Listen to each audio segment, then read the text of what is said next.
Hola, bienvenidos a nuestro proyecto El receptor superheterodino en LabVIEW. Esta es la versión en español.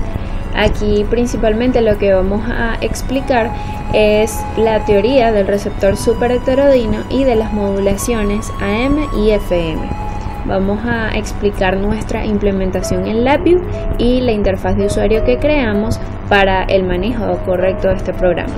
Espero que sea de su agrado y que puedan utilizarlo y sea de su ayuda. Hola, soy Alejandro Castro y voy a hablar acerca de las modulaciones AM y FM, explicando básicamente la teoría de ellas y cómo ellas funcionarían sobre cualquier señal introducida o sobre cualquier señal que se quiera llamada mensaje. Y esto sería básicamente una introducción para nuestro receptor superheterodino.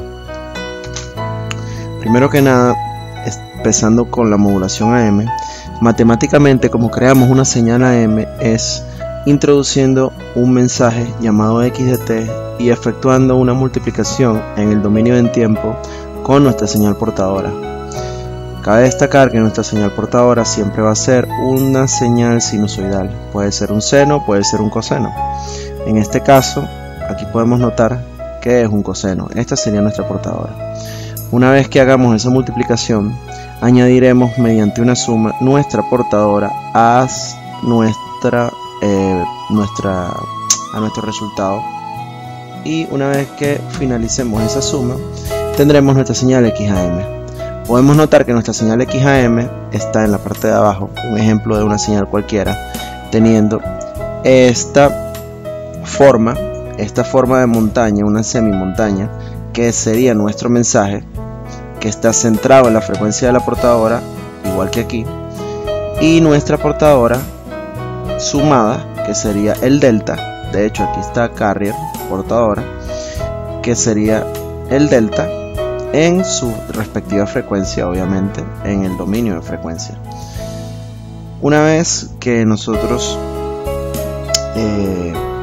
sabemos eso, también debemos entender que la modulación mediante la amplitud opera cambiando la amplitud de la señal transmitida en relación a la información que se le coloca en determinado lugar a la señal. Por ejemplo, podemos transmitir un 1 teniendo una amplitud grande y luego podemos decir que con amplitudes determinadas entre un punto y otro punto más pequeño diríamos que eso es un 0, y entonces así podríamos transmitir un mensaje, o sea una comunicación.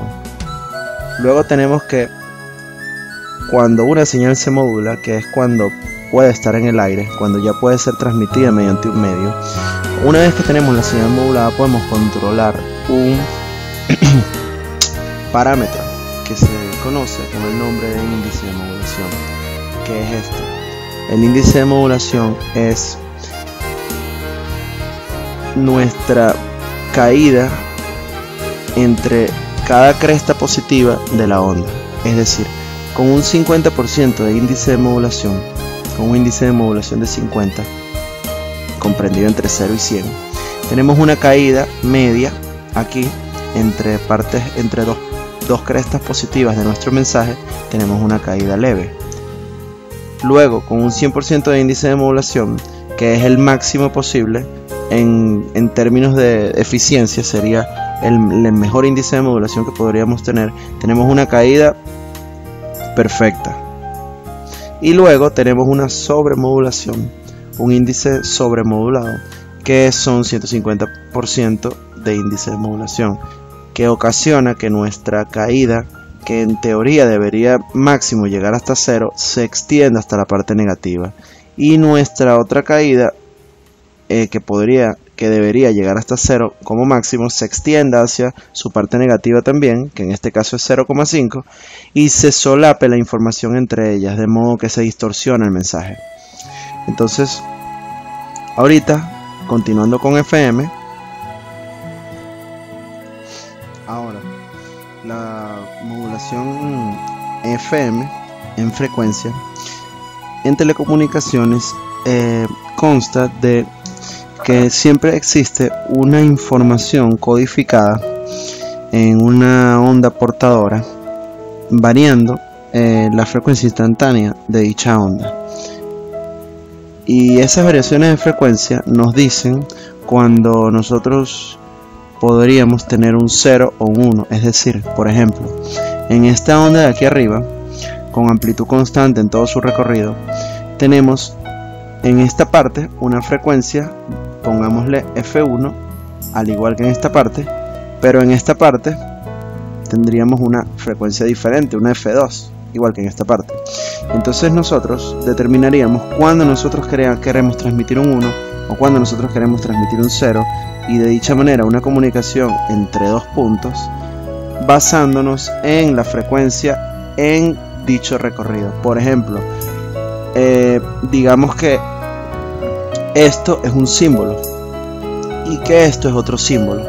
Sabemos que este símbolo va a ser un 1 porque tiene la F1, y sabemos que este símbolo va a ser un 0 porque tiene la F2. Las supuestas F1 y F2 que nosotros acabamos de suponer. Entonces de esa manera es que funciona la modulación FM al momento de llegar a un receptor y al momento de querer establecer una comunicación. Tenemos dos tipos de frecuencia de señales FM: el narrow band y el wide band FM. En el narrow band, la diferencia que hay entre ellos dos es que el narrow band trabaja con anchos de banda más pequeños y el wide band trabaja con anchos de banda mucho más grandes. El ancho de banda del narrow band sería 2 veces el ancho de banda del mensaje, como aquí dice la imagen, y la señal se produciría de dicha manera. Luego, si pasamos a ver la señal FM wide band, dependería de unos coeficientes JN. ¿De dónde salen esos coeficientes JN? Salen de esta tabla, de la tabla de Bessel. La tabla de Bessel nos transforma, es una función que nos permite transformar o expresar una señal FM en una sumatoria de sinusoides que dependen de los parámetros de Bessel. Esos parámetros que nosotros hicimos que dependieran dicha sumatoria son voltajes normalizados y nos ayudan a calcular el ancho de banda de la señal FM en algunos métodos que tenemos, digamos la wideband FM. ¿Qué es esto? Esto de aquí es una señal FM ya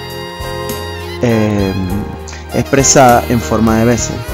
Tenemos el JN, que es un coeficiente de Bessel, y bueno, de resto tenemos un coseno. ¿Qué va a pasar con este coseno? Este coseno va a representar un delta en frecuencia, y digamos que al tener una sumatoria pues tenemos distintas cantidades de deltas con distintas amplitudes, dependiendo de lo que la tabla de Bessel nos indique. Sabemos que la distancia entre cada delta es la frecuencia del mensaje, y debido a esto podemos identificar los anchos de banda que podemos tener para una señal FM de este tipo. El primer ancho de banda que podemos tener es el ancho de banda de Carlson. Luego, este ancho de banda, que no tiene nombre, nosotros en Comunicaciones 1 lo conocimos como el ancho de banda elemental para una señal FM. Y también podemos determinar si beta es grande o beta es pequeño, y de esa manera podemos recurrir a esta fórmula o a esta fórmula. Como manera más eficaz de calcular el ancho de banda, usualmente siempre se aplica la regla de Carlson, porque la regla de Carlson da un valor que está más aproximado al valor real, digamos, independientemente de que el beta sea grande o el beta sea pequeño. Obviamente estas fórmulas serían más eficaces en cada caso, pero como la regla de Carlson da un valor más aproximado, se suele utilizar la regla de Carlson siempre, aunque también tenemos estas tres maneras de calcularlo. Bueno, yendo ahora a explicar la implementación en nuestro proyecto como tal de la teoría expuesta o explicada anteriormente, primero tenemos ambos casos que son diferentes uno del otro, creados en nuestro proyecto. Este es el inicio, digamos, llamémoslo caso A y caso B. Aquí en estos casos, uno sería para AM, que sería este de aquí arriba, y otro para FM, que sería este de aquí abajo, los cuales nos permiten identificar el tipo de entrada que va a ser tomada como el mensaje, si es una generada por el mensaje o por el contrario es una señal de voz.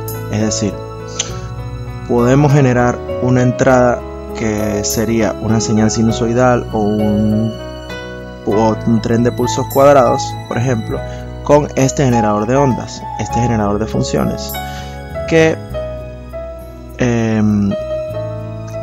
identificándolos se le realizaría una serie de establecimiento de parámetros, como por ejemplo la frecuencia de muestreo, la amplitud de la onda, entre otros. Y colocando el case, ambos cases en false, encontraríamos la misma codificación que nos permite tomar un audio, bien sea una nota de voz grabada por nosotros o bien sea una canción externa, obviamente, al programa, al LabVIEW, y nos permitiría, con una frecuencia de muestreo determinada y con unos parámetros determinados configurados, reproducirla y tomar dicha nota o dicha canción como nuestro mensaje XDT en este caso. Finalmente, una vez que ya se tiene la señal creada, se sale del respectivo case y se entra en un respectivo sub-VI para cada una, es decir, este enlace de aquí. Este enlace, este link que sale directamente del case, al igual que este, entra en este sub-VI y en este sub-VI. Cada sub-VI es distinto uno del otro, porque dentro del sub-VI es donde se realiza, o donde nosotros realizamos, la modulación teóricamente. Pero fuera de ello, también implementamos controladores booleanos, que nos permitirían decidir si la modulación a trabajar será AM o FM, y directamente el programa se deshacerá de la que no se utilice multiplicándola por 0, es decir, esto y esto. ¿Qué quiere decir esto? Que a esto le entra la señal AM y le entra la misma señal AM multiplicada por 0, al igual que en el caso de aquí abajo. ¿Qué va a pasar? Que si yo escojo verdadero, ella va a transmitir la señal AM y la señal FM va a multiplicarla por 0, y obviamente al efectuar la suma de ellas dos permanecería viva la señal AM, que es la que yo quiero transmitir. Eso es un plus, digamos, del programa. A continuación procederé a explicar cada sub-VI y a compararlo con la teoría ya expuesta anteriormente, y directamente luego de ello mis compañeros seguirán explicando lo que es nuestro receptor superheterodino. Bueno, para culminar, para terminar, se explicarán ahora los sub-VI, ambos AM y FM, la modulación, la generación de la señal AM y de la FM. Comenzando por la AM. Primero que nada, al sub-VI entrarán la señal mensaje y se crearán las constantes necesarias, en este caso el índice de modulación M, y principalmente se realizará la multiplicación y la suma para obtener el 1 más MXDT de la fórmula teórica de AM. Luego, ¿qué se hace? Se procede a crear el coseno de la portadora. Nosotros implementamos una rampa de tiempo, un patrón de rampa que activara ese coseno de un momento a otro y que nos diera a nosotros el rango de valores necesarios que nosotros requeríamos para poder generarla adecuadamente. Y una vez logrado dicho objetivo, tenemos nuestro coseno en tiempo, que vamos a multiplicar por nuestro valor anterior aquí arriba. Eso nos va a generar esta expresión matemática, que es perfectamente nuestra señal AM, porque al realizar la multiplicación, propiedad distributiva del 1 más MXDT por el coseno, nosotros en frecuencia tendríamos el coseno solo, que serían los dos deltas en la frecuencia de la portadora, y tendríamos el mensaje por el coseno, que en frecuencia sería nuestro mensaje trasladado a la frecuencia de la portadora. Entonces nos quedaría nuestro mensaje en la frecuencia de la portadora más nuestra portadora en tiempo, y eso es lo que se desea, y teóricamente eso es lo que nuestra fórmula de AM nos dice. Luego, pasando al ámbito de la generación de la señal FM, aplicamos, digamos, la misma metodología de fijarnos en qué es lo que nosotros necesitamos realizar teóricamente en la fórmula, y nosotros tomamos nuestro mensaje, nosotros integramos en el momento en que necesitamos integrarlo, nosotros creamos el KF, que es una constante, nosotros creamos también nuestra rampa para que nuestro coseno funcione de manera adecuada, y la única diferencia entre AM y FM es que el coseno fue aquí implementado al principio y aquí implementado al final, evidentemente tomando también como diferencia el resto de los valores generados en todo el procedimiento acorde a las exigencias teóricas. ¿Por qué nosotros pusimos el coseno al final y no al principio? Porque como la teoría nos lo dice, la forma de XFM es el coseno de ciertos parámetros que fueron los que generamos durante todo este procedimiento. Ahora, esos ciertos parámetros deben ir en el argumento del coseno. Es por eso que nosotros, una vez que pudimos generar todos nuestros parámetros de la señal FM, los integramos en el coseno a manera de argumento. Y bueno, finalmente así quedaría nuestra señal FM generada en este punto. Otra cosa que se debe tomar en cuenta es la existencia de este sub VI dentro de la modulación FM. Este sub VI de aquí no es más que un amplificador de señal que nosotros realizamos mediante la toma de cualquier tipo de señal de entrada, en este caso esta de aquí, y nosotros le quitamos la media a esa señal. En caso de no tener, pues la dejamos igual. ¿Qué hace eso? Que nosotros tengamos nuestra señal sin el nivel de C. Una vez que nosotros tenemos nuestra señal sin el nivel de C, nosotros le calculamos el máximo de esa señal y hacemos la división de esa señal entre el máximo de ella misma, y eso nos da a nosotros, eso es una fórmula matemática que nos proporciona la señal normalizada. Y una vez que nosotros tenemos la señal normalizada, podemos proceder a multiplicarla por algún número o por algún parámetro que obviamente nos añada voltaje o potencia con respecto al voltaje o potencia que dicha señal X de T, llamándola así, poseía antes de entrar en el filtro. Una vez que le multiplicamos dicho parámetro, se sale de ese sub VI, y esa sería, digamos, la X amplificada con un voltaje mayor al que tenía, una potencia mayor a la que tenía en la entrada de dicho sub VI.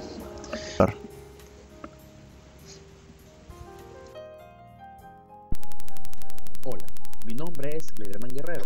Yo les explicaré el receptor superheteroideo. Primeramente, les explicaré la razón de usar este tipo de receptor. Cuando se comenzó a transmitir señales electromagnéticas en el aire moduladas AM y FM, en un principio eran pocas. Entonces era posible darse el lujo de colocar un circuito para cada frecuencia que se quería sintonizar. Estos circuitos eran, entre comillas, económicos, porque no requerían de un alto orden y eran fijos. Pero al incrementarse la cantidad de señales que habían en el aire y la necesidad de poder sintonizarlas todas, se inventó un circuito cuya frecuencia central podría hacerse variable. Ese ajuste en los receptores no tuvo tampoco gran impacto económico, ya que si bien era variable, se reducía de varios circuitos para la múltiple sincronización a un único circuito que hacía lo mismo. De igual forma, no era necesario que fuese de un alto orden, ya que la banda de guarda seguía siendo holgada. Luego, cuando se empezó a comercializar este tipo de tecnología para el uso informativo y de entretenimiento, se comenzó a reducir la banda de guarda hasta llegar al punto que todas las emisoras estaban una al lado de la otra, incrementando así el orden de los filtros variables para lograr sincronizar cada portada aumentó el costo de los filtros, haciendo que el servicio también fuese más caro. Y es ahí donde llega el receptor superheterodino. Esta idea consiste en llevar todas las señales a una única frecuencia central llamada frecuencia imagen. Dicha frecuencia es diferente para la modulación de amplitud y la modulación de frecuencia. De este modo, tendríamos un filtro variable en la entrada con un orden bajo. Esto conlleva a que sea económico y cuyo objetivo es únicamente reducir la potencia del ruido que entra al sistema.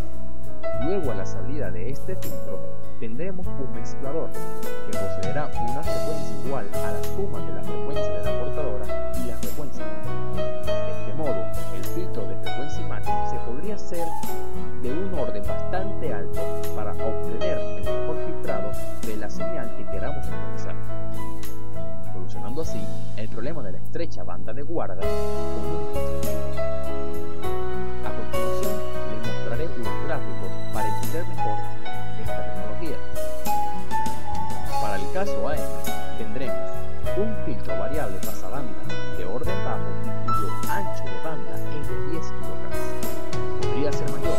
Sí, pero aumentaríamos la potencia del ruido que le entra al sistema. En el caso FM, el filtro posee un ancho de banda de 200 kHz. A medida de que vayamos variando la frecuencia central de dicho filtro, le estaría entrando al sistema cualquier señal que esté en ese momento dentro del ancho del filtro. Y al igualar la frecuencia central del mismo a la frecuencia de la portadora que querramos sintonizar, la señal deseada pasará al sistema. Posteriormente, se mezclará con una sinusoide cuya frecuencia es la que mencioné anteriormente, quedando la señal deseada centrada en la frecuencia imagen. Asimismo ocurre con la modulación de rayón. A continuación, podemos colocar un filtro de alta selectividad fijo, es decir, con un alto orden. Para filtrar adecuadamente nuestra señal, este siempre tendrá como frecuencia central igual a la frecuencia imagen, pero el ancho de banda dependerá del tipo de modulación. Si luego lo mezclamos nuevamente con una sinusoide cuya frecuencia sea la frecuencia imagen, llevaremos nuestra señal a banda base, recuperando así nuestra señal. A continuación les explicaré el diagrama de bloques de LabVIEW para la modulación AM/FM y el receptor superheterodino. Primeramente tenemos un caso donde podemos seleccionar si queremos modular un archivo de música o una señal simple como la que conocemos, ya sea para el caso AM o FM. Luego de la modulación, luego de haber seleccionado el tipo de señal, se modula con un modulador AM que tenemos en un sub-VI. En el siguiente sub-VI lo que entra es una señal que se llama Y y se multiplica por un índice de modulación. Se le suma 1 a esa señal y a todo eso se les multiplica por la amplitud del coseno de la portadora y el coseno de la portadora, cuyo argumento tiene el vector tiempo, 2pi y la frecuencia de la portadora. Eso sale como un arreglo y se le suma y pasa por un selector.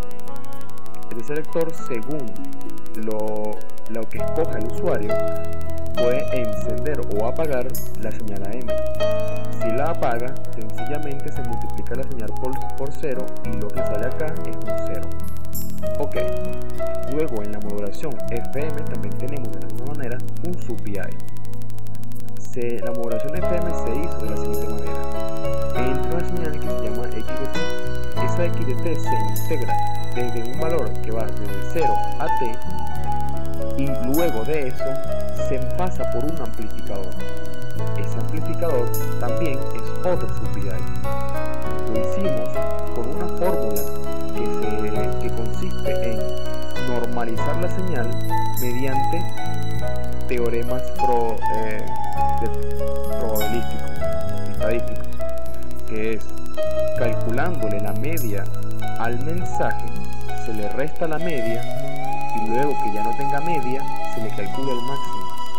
Se divide la señal entre su máximo y la señal queda normalizada. ¿Por qué usamos tenemos un amplificador en el modulador FM. Bueno, nosotros queremos en el demodulador recuperar la señal.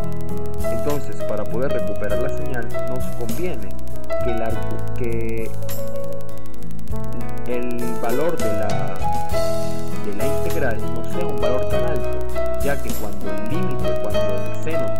argumento del seno tiende a 0, el seno de ese argumento tiende a la altura. En otras palabras, cuando el argumento del seno tiende a un valor pequeño, entonces el seno de ese argumento tiende al argumento. Ese es el teorema que usamos para poder recuperar nuestra señal sin necesidad de usar ningún tipo de modulador FM más complejo. Entonces, luego se multiplica por la frecuencia de la portadora por 2pi y el vector tiempo. Eso se mete dentro de una sinusoide y sale como una regla. Bueno, de la misma manera, el usuario podrá escoger si quiere encender la modulación FM o no. Si no la quiere encender, se multiplica por 0 y se suma un 0. Luego de eso tenemos un generador de ruido gaussiano. Ese ruido gaussiano también tenemos la posibilidad de encenderlo o apagarlo según el uso del usuario. Todas estas señales, ruido, AM y FM, son sumadas en un mismo regla. Como bien sabemos, la frecuencia de la modulación AM está muy alejada con respecto a la frecuencia de la modulación FM. Entonces, en el espectro no se van a sumar estas señales. Están bien separadas en cuanto a frecuencia. Tiempos se van a sumar, pero no van a coincidir en el secuencia. Luego de esto, para recuperar nuestra señal, lo pasamos por un receptor superheterodino.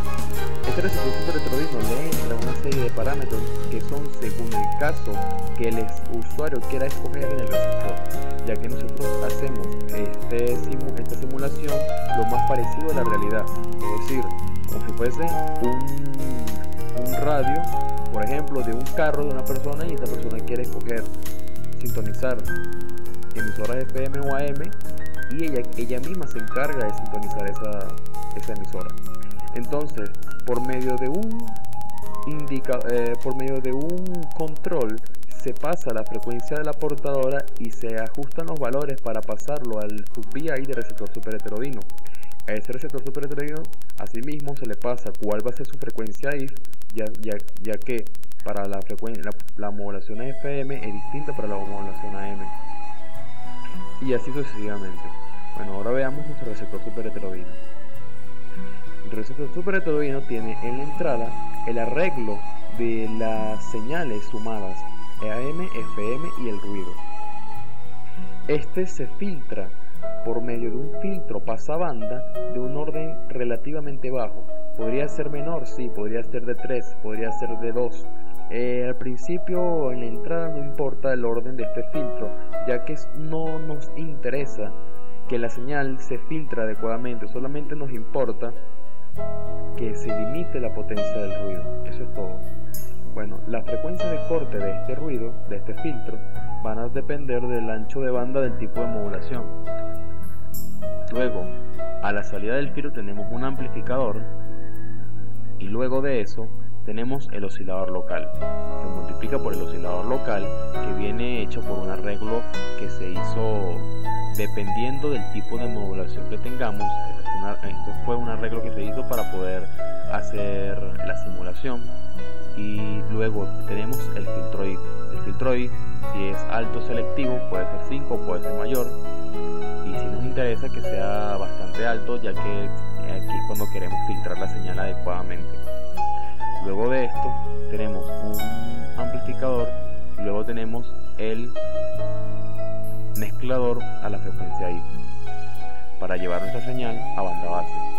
Se filtra finalmente con un filtro pasa abajo de orden también bajo, porque ya tenemos la señal en banda base y la otra está 2 veces de PI. Es suficientemente lejos, no nos importa tener un filtro tan bajo, tan alto en orden.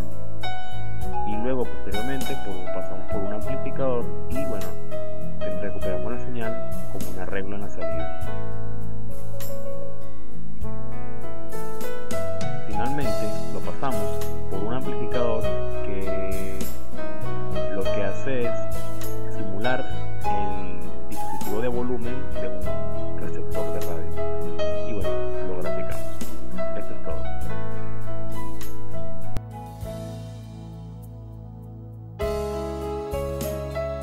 Bueno, aquí vamos a aprender cómo utilizar el receptor super heterodino en nuestra interfaz de usuario, cómo generar las ondas, cómo hacer la modulación, cómo observar esos datos que estamos llenando. Vamos a observar los espectros, vamos a ver en tiempo las señales, vamos a ir viendo poco a poco cómo se realiza ese proceso desde la generación de la onda y hasta la recepción del receptor super heterodino, que es esta pestaña que está acá. Entonces lo primero que haremos será observar que tenemos tres pestañas: transmisor, canal, que es el aire, y el receptor super heterodino. La primera es el transmisor, que esta consta de dos subpestañas: la de la modulación en amplitud y la de la modulación en frecuencia.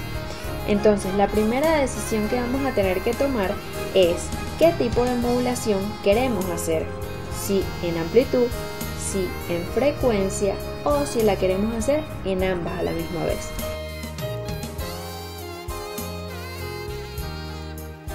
Entonces vamos a decidir, en este caso, trabajar con la amplitud modulada, con una modulación de amplitud.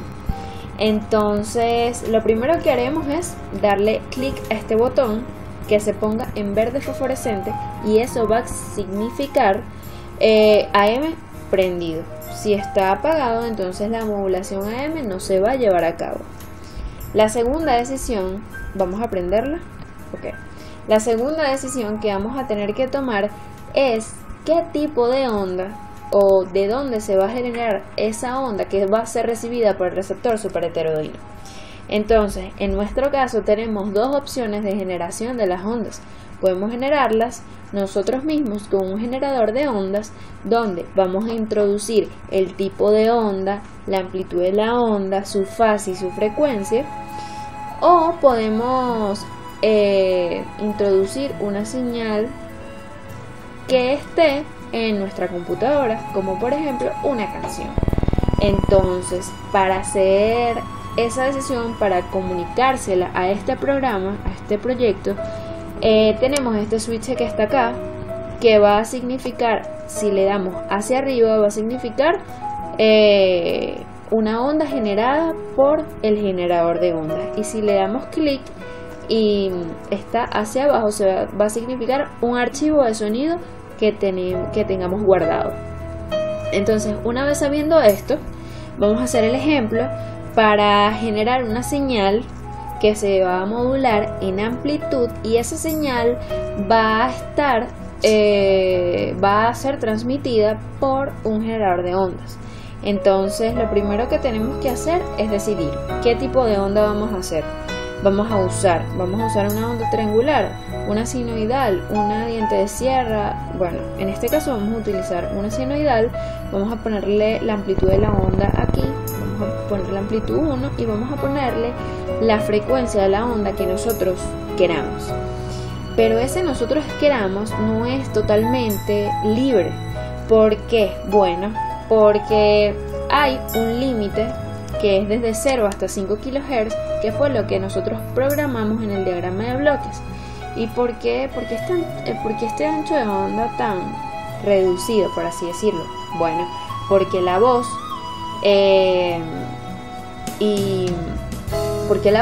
generalmente está hasta los 5 kHz. Nosotros podemos emitir nuestra voz hasta los 5 kHz. Una mujer que cante muy agudo quizás pueda llegar a los 6 kHz o un poco más, pero no es lo normal. Entonces nosotros consideraremos los casos normales, que es de 0 hasta 5 kHz. Entonces lo que vamos a hacer es colocar una de esas frecuencias dentro de ese rango. Entonces vamos a poner el máximo, vamos a poner 5 kHz.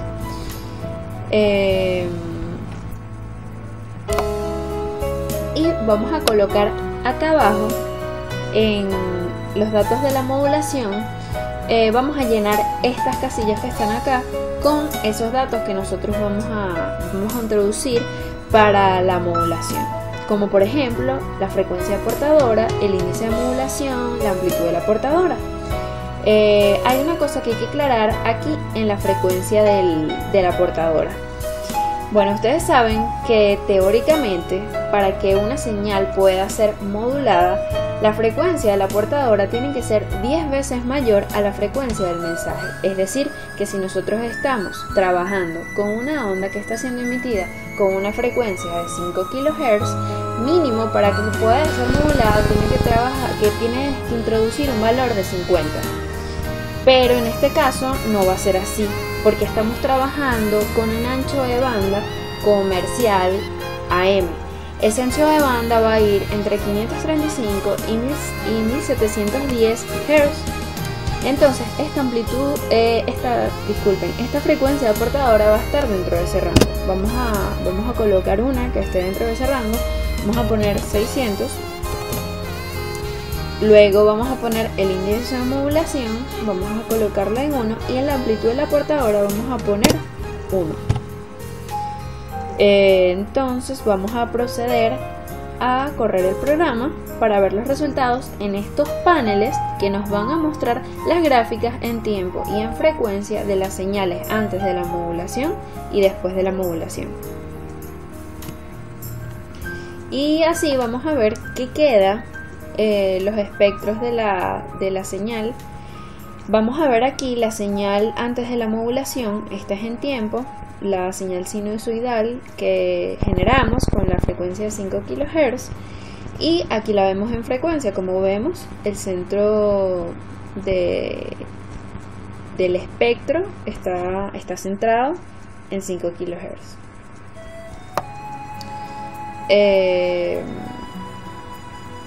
Bueno, que significa un delta en 5 kHz. Y en esta parte vemos la señal modulada en tiempo y la señal en frecuencia. Aquí está el mensaje trasladado. Después de la portadora, esta es la frecuencia de la portadora, la que pusimos 600. Y aquí está el centrado del mensaje. Bueno, aquí está la portadora más el mensaje y la portadora menos el mensaje, las frecuencias 605 y 500.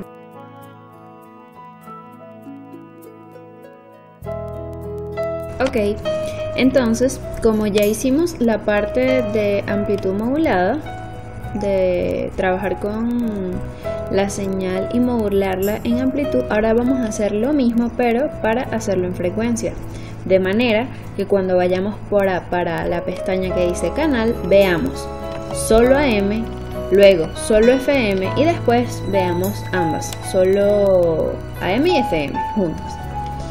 Entonces vamos a darle clic aquí donde dice Frequency Modulator, vamos a darle a la perilla que controla qué tipo de onda vamos a generar, y ya sabemos que si le ponemos Up va a venir del generador de ondas, y vamos a darle clic a este para que FM esté encendido. Entonces vamos a elegir qué tipo de onda vamos a querer, en este caso una onda senoidal con una frecuencia de 5 kHz y una amplitud de 1. Luego vamos a colocar los valores de la modulación, que en este caso recuerden que el ancho de banda de FM comercial va a ir desde 87 hasta 108 MHz. Entonces, bueno, vamos a elegir una frecuencia de portadora que esté dentro de ese rango. En este caso vamos a poner una frecuencia de portadora de 88.000 kHz, que es lo mismo que 88 MHz. Y bueno, vamos a colocar el KF en 2, puede ser cualquier número. Bueno, vamos a correr el programa y vamos a ver las gráficas que estos datos nos arrojan.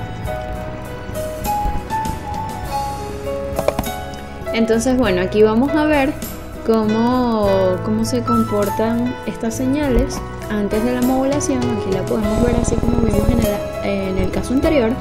Y bueno, su espectro en frecuencia, donde la frecuencia central es de 5 kHz. Y bueno, después de modular, así se ve nuestra señal en tiempo y así se ve la señal en frecuencia, donde vemos que efectivamente está centrada en la frecuencia de la portadora, que vendría siendo 88 MHz. Bueno, vamos ahora que ya llenamos todos los datos de FM y AM, ahora vamos a pasar a la siguiente etapa. La siguiente etapa es la pestaña que dice Channel Air, que es lo que pasa luego de transmitirse la señal modulada. Bueno, va a estar en el aire. ¿Y cómo va a estar en el aire? ¿De qué manera? Bueno, vamos a darle esta pestaña y veremos cómo se comportan las señales cuando están en el aire moduladas en tiempo y en frecuencia, sin ruido y con ruido.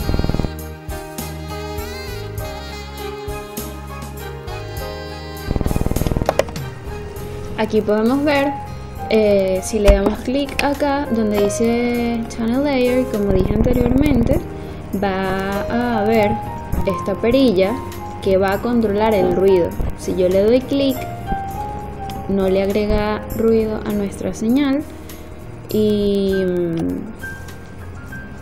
como podemos ver aquí, que acá se colocó señal en el aire sin ruido y señal en el aire con ruido, pero no se activa el ruido, entonces no lo vamos a poder observar. Entonces vamos a activarlo de nuevo, le damos, si está arriba activamos el ruido y si está abajo desactivamos el ruido. Entonces bueno, vamos a ver el ruido por acá y vemos cómo se ve nuestra señal modulada en tiempo, con ruido y sin ruido, y en frecuencia. Vemos que, y al hacerle zoom, vemos que está centrada en la frecuencia de portadora, como establecimos en la parte del transmisor. Ok, ahora vamos a ir con el caso FM. Vemos la señal en tiempo modulada en frecuencia, vemos las variaciones de frecuencia acá. Esto es en tiempo, ok, esto es sin ruido y esta parte es con ruido. Aquí a la derecha vamos a ver el espectro en el dominio de la frecuencia, centrado justamente en la frecuencia de portadora, como ya establecimos anteriormente, que era de 88 MHz. Ahora veremos el caso de AM y FM juntas. Para hacer todos estos cambios hay que darle acá la flechita que va a controlar Only FM, Only AM o Only AM and FM. Entonces bueno, ahora vamos con este caso. Bueno, este caso es bien particular porque bueno, es una suma entre una señal modulada en AM y una señal modulada en frecuencia, una señal modulada en amplitud y una señal modulada en frecuencia. Entonces bueno, la suma se ve así en tiempo, y en frecuencia con ruido se ve así, en tiempo con ruido se ve así. En frecuencia vemos algo bien interesante. Vamos a ver que se ven ambos espectros, porque como ya dije, es la suma de una onda modulada en amplitud y la frecuencia. Entonces, ¿qué se va a ver en el dominio de la frecuencia? La suma de ambos espectros en frecuencia.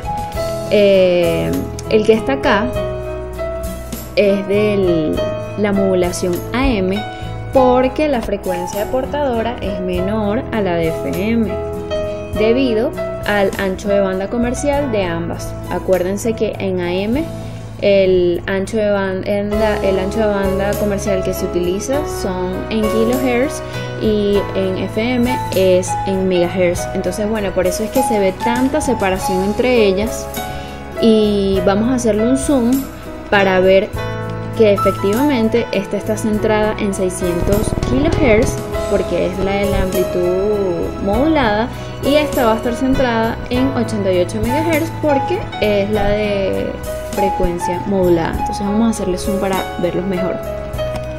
Y efectivamente acá le estamos haciendo zoom a la de la izquierda, que está bastante alejada de esta, y sí está en 600 kHz porque es el primer caso que se vio, que se que se hizo con amplitud modulada. Vamos a ver el segundo, vamos a hacerle un zoom a este y debería estar centrado en 88 MHz porque es la onda modulada en frecuencia. Y también podemos ver acá, si le hacemos zoom a esta que tenemos acá pequeñita, está centrada en 88 MHz, que es efectivamente la frecuencia de portadora FM. Bueno, aquí podemos ver que nunca, jamás se podrán unir estos espectros, nunca se van a solapar porque están muy alejados. Vamos a pasar ahora a ver la parte ya de la recepción de estas ondas moduladas luego de haberse transmitido y estar en el aire como estamos viendo ahora mismo.